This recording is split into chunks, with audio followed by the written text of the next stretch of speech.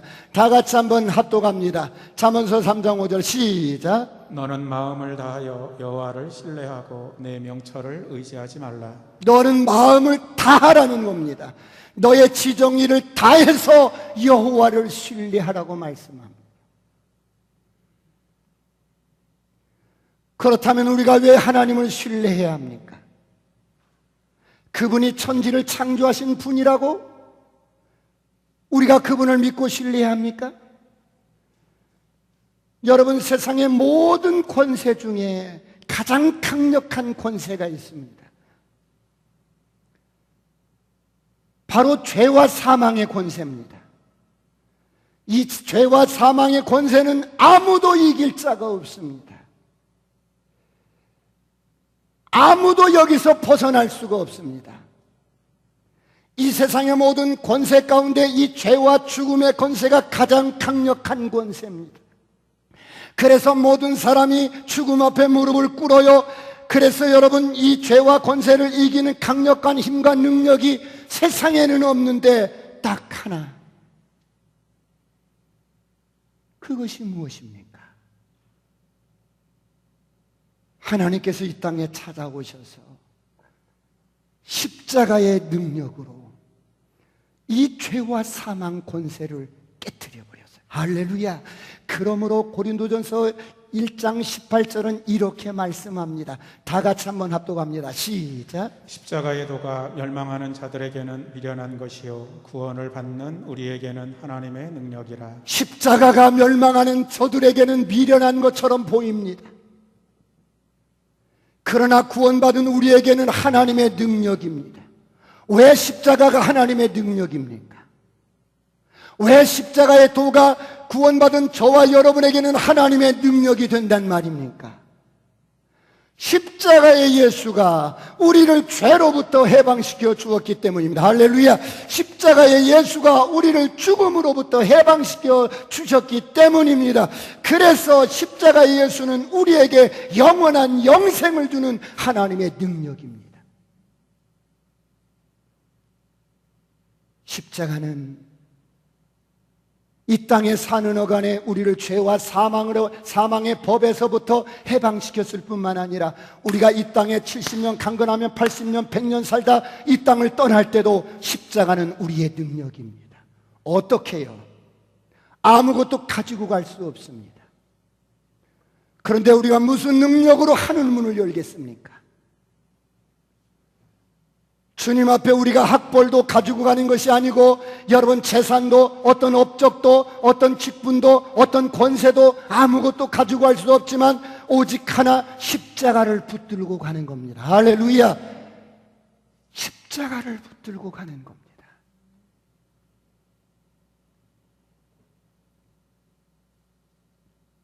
십자가를 붙들고 가면 하늘문이 열어집니다. 아무도 하늘문을 열 자가 없어요. 그런데 오직 십자가의 예수만이 하늘문을 열게 합니다. 오늘 이런 은혜가 있기를 축원합니다. 그러므로 십자가의 예수는 우리의 능력입니다. 할렐루야. 그런가 하면 이 땅에 사는 어간에도 세상이 얼마나 복잡스럽습니까? 수많은 문제들이, 수많은 바람이 불어옵니다. 죄의 유혹이 불어오고 인생의 허무함과 불안과 고독과 두려움과 수많은 문제들이 우리에게 닥쳐왔을 때, 지금 코로나가 장기화되면서 심리적인 방역이 필요해요. 사람들이 정신이 무너져 버린 거야. 마음이 무너져 버린 거야. 그래서 우울하고 별것도 아닌 것 가지고 분노하고 섭섭해하고 불평하고 원망합니다. 왜요? 마음이 무너져 버린 거예요. 이런 수많은 문제 속에서 우리가 어떻게 승리할 수 있겠어요? 십자가의 예수를 붙드시길 축원합니다. 십자가 예수를 바라보시길 축원합니다. 그러므로 십자가는 능력이라는 거예요. 십자가 튼튼히 붙들고 날마다 이기며 나가시. 할렐루야. 언제까지? 우리의 머리에 면류관을 쓸 때까지.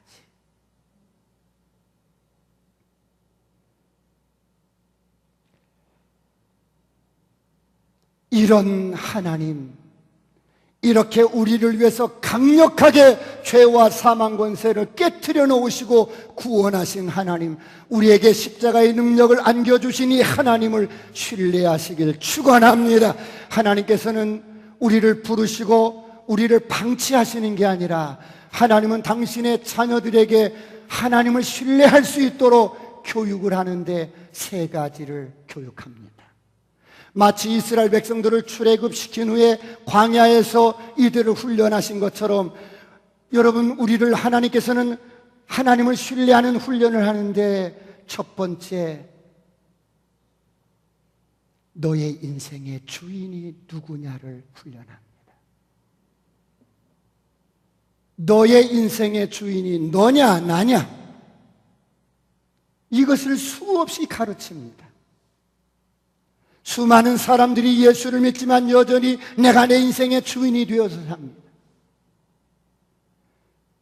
그러니까 이 주도권 싸움 때문에 지금도 광야를 벗어나지를 못하는 거예요. 이스라엘 백성들이 광야를 40년 동안 광야에서 방황하고 훈련받았던 것처럼 오늘날에도 동일하게 광야에서 벗어나지를 못하는 거예요. 오늘 여러분은 어떻습니까? 여러분 마음 안에 의자가 있는데 그 의자에 누가 앉아 계십니까? 아직도 여러분이 이렇게 앉아서 왕노릇하고 있지는 않으십니까?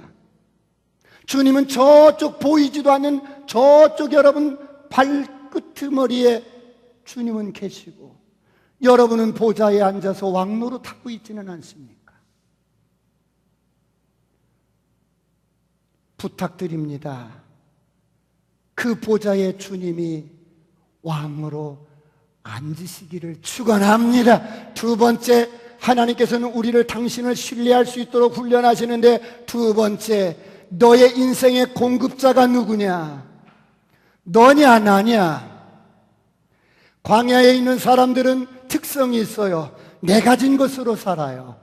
내 재물을 의지하고 살고 내 육신을 의지하고 살고 내 명철을 의지하고 살고 내 건강을 의지하고 살고 내가 등 붙일 집이 있으니까 든든하고 내 통장에 돈 푼개나 있으니까 여러분 그것을 믿고 사는 거예요. 아니, 너의 인생의 공급자가 누구냐? 날마당 메추라기와 만나를 내려주시는 분이 누구냐? 너냐 나냐?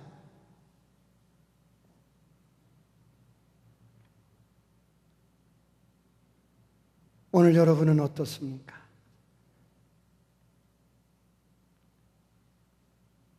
이스라엘 백성들이 광야 40년 동안 세월을 낭비해버립니다. 오늘 우리의 공급자는 하나님 아버지입니다. 할렐루야. 세 번째, 하나님은 당신을 신뢰하는데 우리를 무엇을 훈련하시냐면 나는 너에 대한 계획이 있다. 너를 광야로 인도한 것은 광야가 목적지가 아니라 가나안 땅으로 인도하고자 하는 너에 대한 계획이 있어. 그러므로 너는 너의 모든 사건 속에서, 너의 모든 환경 속에서, 주어진 모든 상황 속에서 너는 나를 신뢰하고 감사해야 하느니라. 할렐루야. 그런데 어떻게 합니까? 이스라엘 백성들은 하나님을 신뢰하지 않아요. 여전히 하나님을 원망하고 불평합니다. 모세스!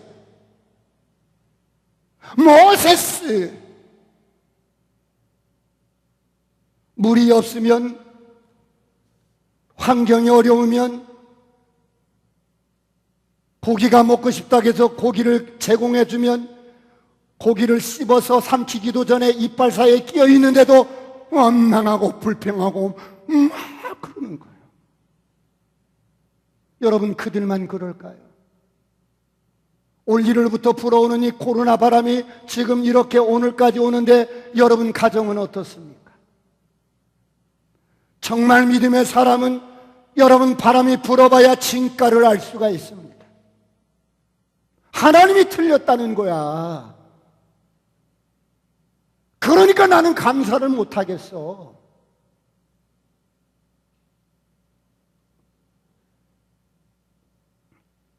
그러므로 오늘 성경이 말씀합니다. 잠언서 3장 5절 하반절에 다 같이 한번 합독합니다. 너는 시작. 너는 마음을 다하여 여호와를 신뢰하고 내 명철을 의지하지 말라. 내 명철을 의지하지 말라는 겁니다. 하나님을 신뢰한다는 것은 내 생각대로 하나님이 해주지 않아도 낙심하지 않는 겁니다. 왜 그렇습니까? 하나님이 하시는 일은 항상 옳은 것입니다. 당장 내 뜻대로 안 되고 여러분 내 마음대로 안 돼도 하나님은 나를 향한 계획을 가지고 계시고 그 뜻을 이루어 가실 것이니까. 하나님이 저와 여러분이 아는 것보다 더 잘 알고 계셔요. 하나님이 우리를 사랑하시는데 죽기까지 사랑하셔요. 하나님이 저와 여러분을 아셔요. 내 명철을 의지하지 말라는 겁니다. 너의 생각대로 판단하지 말라는 겁니다. 하나님은 더 높고 큰 지혜로 저와 여러분을 이끌어 가실 거예요. 할렐루야. 그분을 신뢰하시길 축원합니다. 그분을 확실하게 신뢰하시길 축원합니다. 그런데 왜 사람들이 의심을 해요? 자신의 명철을 의지하기 때문에. 자신의 머리로 판단한다는 겁니다. 내 생각에는 이러면 안 되는데 하나님이 이렇게 하셨어.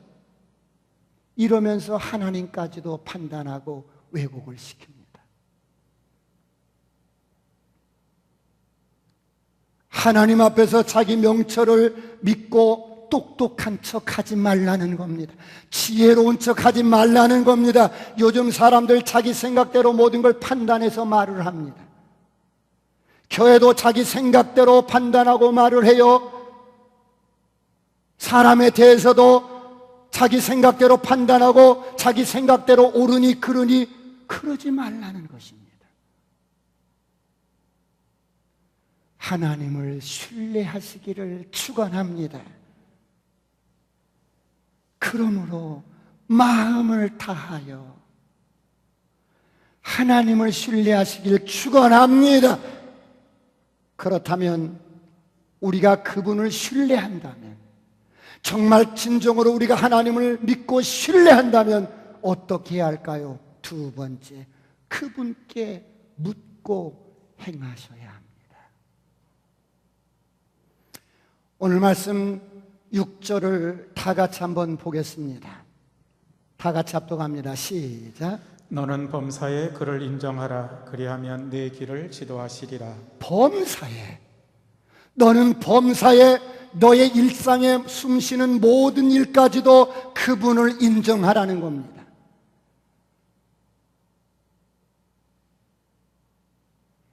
하나님 살아계신 그분 존재 자체를 인정하고 그분이 지금 우리 영 안에 그분의 존재와 그분의 모든 것을 가지고 우리 영 안에 계십니다. 지금 우리와 함께 계십니다. 할렐루야. 엄청난 일입니다. 그분이 우리를 지도하시고 인도하는데 우리에 대한 계획을 가지고 계셔요. 이것을 인정하라는 겁니다. 여러분, 이것은 엄청난 일입니다. 하나님은 저와 여러분을 향한 인생의 계획을 가지고 계셔요. 얼마나 엄청난 일입니까?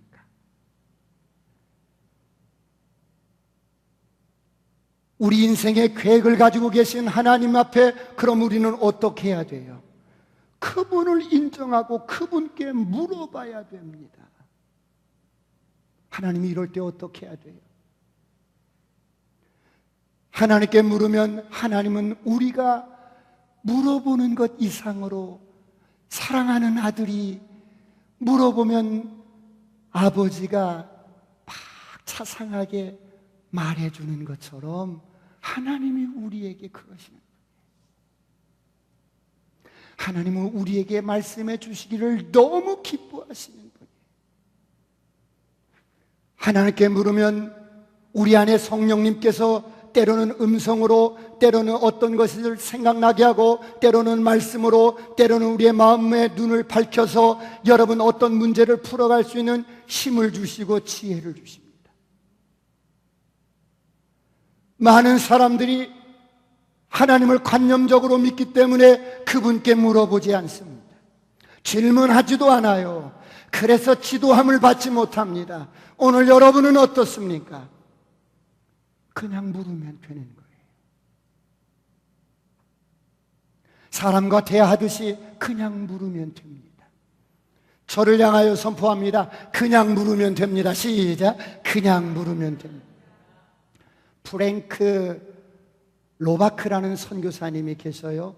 20세기 초기에 세계 문명 퇴치 선교회를 설립하신 분인데, 이분은 미국의 우표에 등재된 유일한 선교사 가운데 한 사람이에요.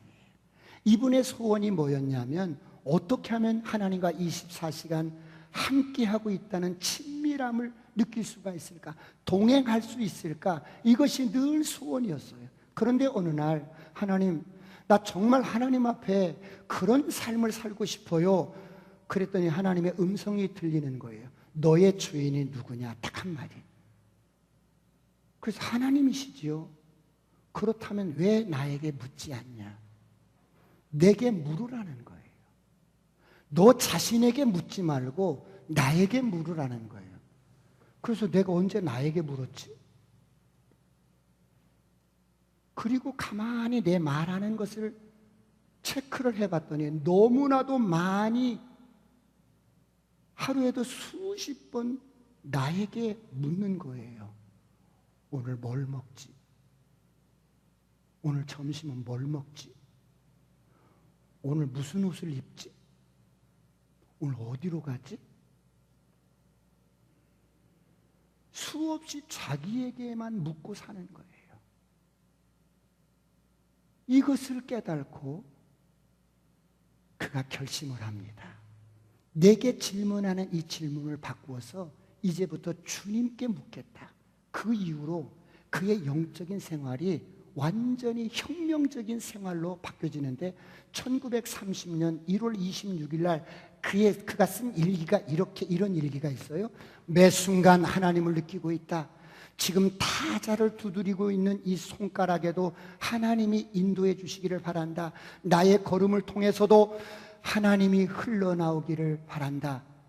그리고 5개월 정도 지난 1930년 6월 1일자 일기를 보니까, 오 하나님, 하나님은 더 이상 낯선 분이 아닙니다.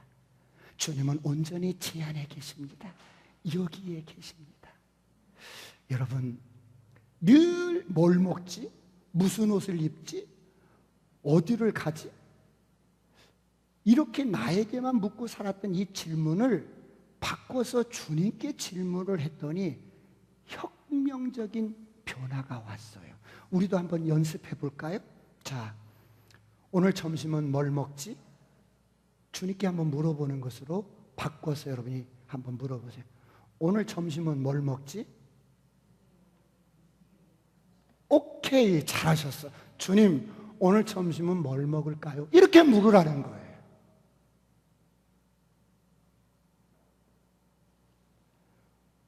오늘 교회 가야 되는데 무슨 옷을 입지? 한번 물어보세요. 타고나십니다. 그렇게 묻는 거예요. 근데 우리는 늘 옷장을 열고 무슨 옷을 입지?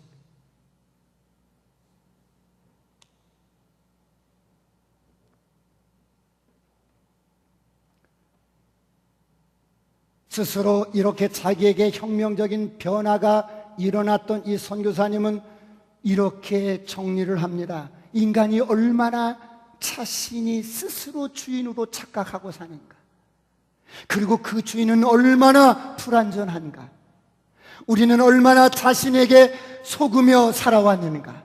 여러분 어떻습니까? 여러분의 주인이 누굽니까? 여러분입니까? 주님이십니까? 여러분의 선택에 따라서 결과가 엄청나게 달라지는 겁니다. 범사에 주님을 인정하시길 축원합니다. 축원합니다. 그렇다면 범사에 그를 인정하고 살면 어떻게 되는데요? 마지막 세 번째, 그분을 경외하게 됩니다. 여호와를 경외하게 됩니다. 오늘 잠언서 3장 7절을 다 같이 한번 보겠습니다. 다 같이 시작. 스스로 지혜롭게 여기지 말지어다. 여호와를 경외하며 악을 떠날지어다. 스스로 지혜롭게 여기지 말지어다. 여호와를 경외하며 악을 떠날지어다. 여러분, 하나님을 경외하면 두 가지 외적인 열매가 나타나는데, 하나는 악에서 떠나는 자가 됩니다.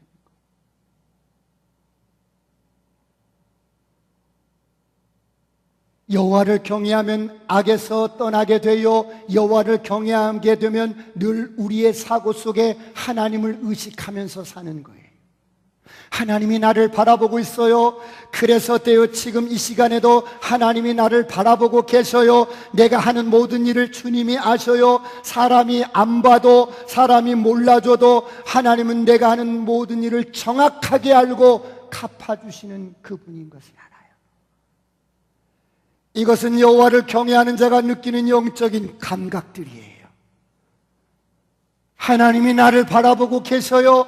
그래서 내 행위에 대해서 응답하시고 보답하시기 때문에 내가 죄악된 길로 갈 수가 없어요. 악한 생각을 할 수 없어요. 악한 말을 할 수 없어요. 부정적인 말을 그냥 할 수 없어요. 여호와는 사람의 심령과 폐부를 감찰하시고 그분이 지금 내 안에 계시고 그분의 현존 앞에서 내가 살기 때문에. 그런데 많은 사람들은 이런 하나님을 이 사고 속에서 갖고 살지 않아요. 그래서 유혹 앞에서 흔들리는 사람들이 많아요. 유혹 앞에서 끌려가는 사람들이 많아요. 왜요? 하나님을 경외하는 마음이 없기 때문에.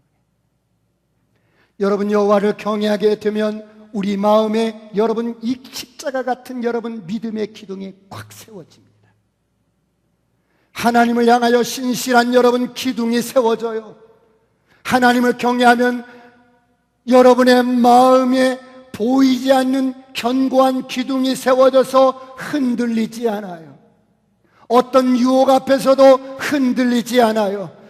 현존하시는 하나님이 나를 보고 계시고 알고 계시고 함께 하시기 때문에. 그래서 이렇게 여호와를 경외하면 사람이 상처를 받지 않아요. 사람이 생각이 복잡하고 하나님을 경외하지 않으면 이 부패한 마음이 주인 노릇해서 얼마나 상처를 잘 받는지 몰라. 하나님을 경외함이 없으면 늘 어둠이 틈을 타고 신앙생활 하다가 받을 일이 많습니다. 그런데 어때요? 이런 상처들이 상처가 되지 않는 거예요. 하나님을 신뢰하고 하나님을 경외하지 않으면 우리 마음속에 섭섭이가 한번 들어오면 이 감정 처리가 곤란한 거예요. 그래서 원수 마귀가 성도들을 휘둘러버리고 가지고 노는 거예요. 하나님을 경외하는 마음이 없으면 이 상처를 가지고도 무덤까지 가는 거예요. 내가 용서하는가 봐라. 내 생각대로 안 되면 억울하고 손해보는 것 같고 섭섭하고 다 이런 것들이 어디서 와요? 하나님을 경외하는 마음이 없는 데서 오는 것들이에요. 선포합니다. 안개처럼 떠나갈지어다. 안개처럼 떠나갈지어다. 여러분의 가정의 자녀들의 마음속에도 안개처럼 떠나갈지어다.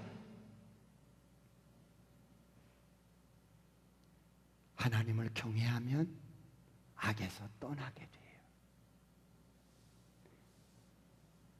속상한 일에도 흔들리지 않아요. 그런가 하면 여호와를 경외하게 되면 어떻게 돼요? 오늘 3장 9절을 다 같이 한번 보고 말씀을 마무리를 해가겠습니다. 9절 다 같이 시작. 내 재물과 내 소산물의 처음 익은 열매로 여호와를 공경하라. 여호와를 경외하게 되면 악에서 떠나는 자가 되고 하나님을 공경하게 되는데, 어떻게 공경하냐면 내 재물과 내 소산물의 처음 익은 열매로 여호와를 공경하게 되는 거예요. 여러분, 이것은 재물을 드리는 것이지만 주님께 우리의 사랑을 드리고 우리 마음을 드리는 거예요. 그런가 하면 주님 앞에 처음 익은 소산물로 주님을 공경하는 이것은 내 소유의 전부가 하나님께로부터 왔다는 것을 인정하는 것입니다. 여러분, 하나님은 당신 자신을 우리에게 주신 사랑입니다. 할렐루야. 그 사랑 되신 주님이 우리에게 재물을 바치라고 하는 것은 재물의 주권이 누구에게 있는가를 확인하고 인정하라는 거예요. 여러분의 모든 재물이 하나님께로부터 왔다는 걸 믿으십니까? 믿으신다면 그렇게 하라는 거예요. 11조로 부자가 된 록펠로라는 책을 써서 베스트셀러가 된 저자를 만난 적이 있어요. 그 저자가 예수를 안 믿어요. 그래서 제가 브릿지를 전해서 예수를 영접시켰는데, 목사님, 제가 한 달에 한 번씩 오누리교회를 출석하겠습니다. 그런 약속을 했어요. 그런데 11조로 거부가 된 록펠로가 죽었을 때 그의 재산을 어떻게 했을까요? 그의 재산을 관리하는 사람에게 물어봤어요. 물론 록펠로가 살아있을 때 많은 선한 사업을 했는데 그래도 지금도 많은 재산들이 남겨져 있어요. 그래서 그 자산관리인에게 물어봤어요. 그러자 그가 뭐라고 대답을 하냐면 다 두고 갔습니다. 한 푼도 가지고 가지 않았습니다. 여러분, 무슨 말씀이에요? 재물이라고 하는 것이 하나님께로부터 받아서 하나님을 위해 쓰다가 두고 가는 것입니다. 한 푼도 가져가지 못합니다. 하나님을 위해서 사용한 물질과 나와의 관계만 가지고 가는 것입니다. 물질 자체를 가지고 가는 게 아니에요. 그러므로 하나님께서 우리에게 여러분 물질을 바치라고 한 것은 이 물질 만능주의 세상에서 물질의 노예가 되지 말라는 거예요. 할렐루야. 그러므로 오늘 저와 여러분이 재물의 노예가 되었는지 아니 되었는지 스스로 체크하는 방법이 바로 11조라는 거예요. 우리는 11조를 드릴 때 내가 내 것을 드린다고 하지만 아니에요. 물질의 주인인 하나님 것입니다. 하나님 것을 하나님께 드린다는 고백이에요. 이런 고백으로 우리가 11조를 하나님께 올려드리는 거예요. 11조는 내 것이 아니라 하나님 것, 하나님께 드리는 거예요. 그러므로 11조는 내가 마음대로 조정하거나 내가 주고 싶은 사람에게 주는 것이 아니에요. 많은 사람들이 11조를 가지고 장난을 합니다. 그 전에 어떤 분이 이런 상담을 해왔어요. 서울에 집을 팔았는데 11조를 이렇게 많이 드려야 되는데 당신 시골의 모 교회가 너무 열악해서 당신의 11조를 거기다 좀 보내고 감사헌금 좀 드리고 목사님 별도로 이렇게 좀 드리고 이렇게 하고 싶다고. 그래도 되냐고 물었어요. 여러분, 인간적인 사랑이, 인간적인 이런 감정이 하나님의 말씀보다 앞서면 안 돼요.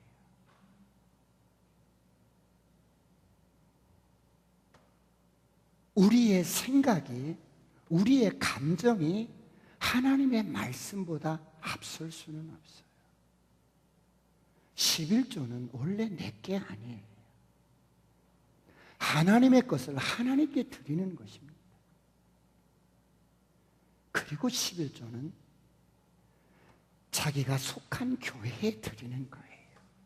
내가 주고 싶은 사람에게 주는 것이 아니라, 주고 싶은 교회에 주는 것이 아니라, 주고 싶은 사람에게 주고 싶은 교회에 주는 것은 내 돈이지 하나님의 것이 아닙니다.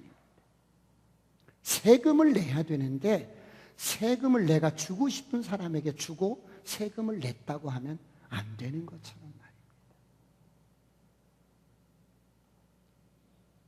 처음 익은 열매로 하나님을 공경하라고 합니다. 여러분, 개척교회도 하나님의 것입니다. 그래서 그 개척교회의 어려움도 하나님이 돌보시는 거예요. 정 도와주고 싶으면 본 교회에 여러분 11조를 드리면서 여러분들이 시골교회 이런 교회가 어려움이 있으니까 도와줬으면 좋겠습니다. 그러면 그 교회 담임 목사님이 뭐라고 말씀하시든 그렇게 순종하는 편인 거예요.